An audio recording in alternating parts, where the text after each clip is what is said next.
Busch Gardens Williamsburg is one of the best theme parks in America. This place has 11 different roller coasters and is themed to different European countries, and on the day of June 26, 2025, I got the amazing chance to experience this park for myself, and in this video, I will be narrating how my day went at Busch Gardens Williamsburg. The cool thing about this day is that they allowed me to use my GoPro on the coasters, but I chose my top priorities with 6 of them, and also, I got to visit this park with my uncle and my aunt. I'll give a link to her channel in the description if you want to check out her content, but it's mainly psychiatry stuff. So it took under 2 hours to drive to the park, and we eventually arrived at 11:30. So I got my GoPro approved with the card that you showed to a ride operator, and that system is genius. More parks should install that system. But we ate some food later, and we took a left into Fiesta Italia and went on the first ever B&M Hyper, Apollo's Chariot.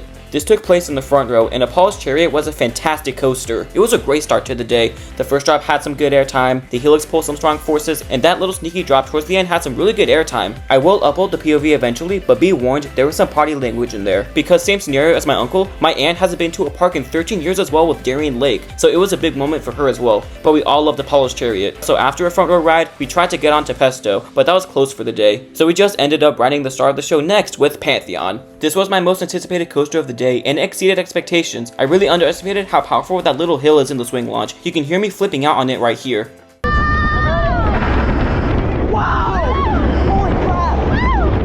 You don't really see me yell really loudly on coasters that often, not counting Twisted Timbers. But I love Pantheon so much. The layout is fantastic, the launches are so punchy, the spike is so good, and the top hat had great airtime and laterals. It was actually my most ridden coaster of the 2 parks combined with 6 rides in total. We will get to that later why that's the case. But Pantheon is definitely in my top 10. So after a front row ride, we got a back row ride, and it was even crazier. I was losing my mind even harder on the backwards launch. Just listen to this.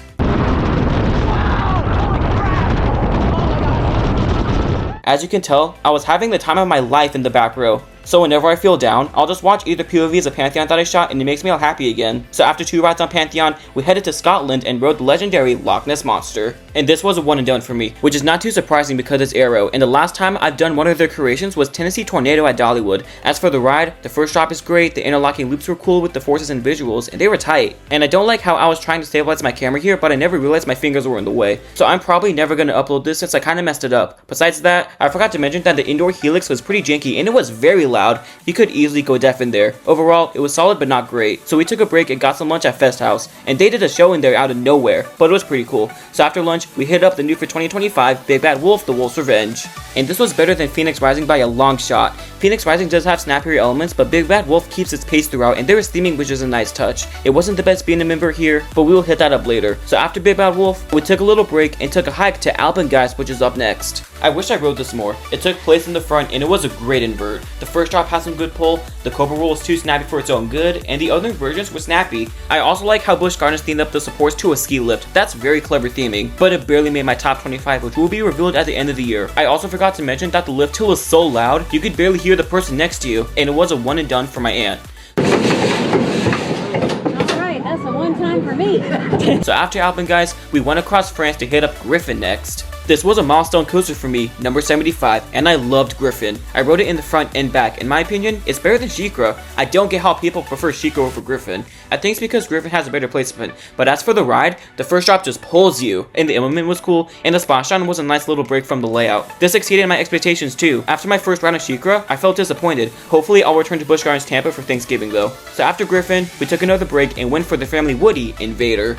And this is where a wrench was thrown into my visit. But I'll talk about the ride first. It was like a mini Thunderhead, but it fell in Twisted Timbers. But the first drop was great, the helix pulls on good laterals, and the restraints were very comfortable. But this is when something bad happened. At the end of the ride, I realized that I didn't film it because it was actually turned off when I was going through the layout, and I thought it was recording. There were 2 scenarios while my GoPro stopped working after Invader, but one of them happened. First, it died. Second, it jostled around so much that it stopped working for the day. I was very worried that it stopped working afterwards, so I tried charging it, that didn't work, so my guess is that Invader messed it up, and that's why I couldn't film a Verbolten POV. And speaking of that, I was so worn out afterwards, and it took forever to get to Verbolten, which was the next coaster, or as I call it, I underestimated this coaster because it wasn't ready for the drop track, but it felt controlled instead of natural in a way, which is fine by me. I also kept it as a surprise for my aunt, and she's really glad that I didn't tell her about it, but this also exceeded expectations. So after Verbolten, we went for 4 back-to-back rides on Pantheon, and those moments were so fun. Since the German lady who says goodbye in German as a soprano at Verbolten, we kept shouting "Auf Wiedersehen" during random points of the ride, and even though the people joined us, now it's an inside joke we all have. We also did the same thing on Apollo's Chariot for 2 more rides near the back, and that's where my last ride of the day occurred. So after that, we headed back over to England for merch. I got a shirt for Pantheon and Apollo's Chariot, and 2 nano coasters for Pantheon and a Wittissen! And that wrapped up my memorable day at Busch Gardens Williamsburg and my Virginia trip.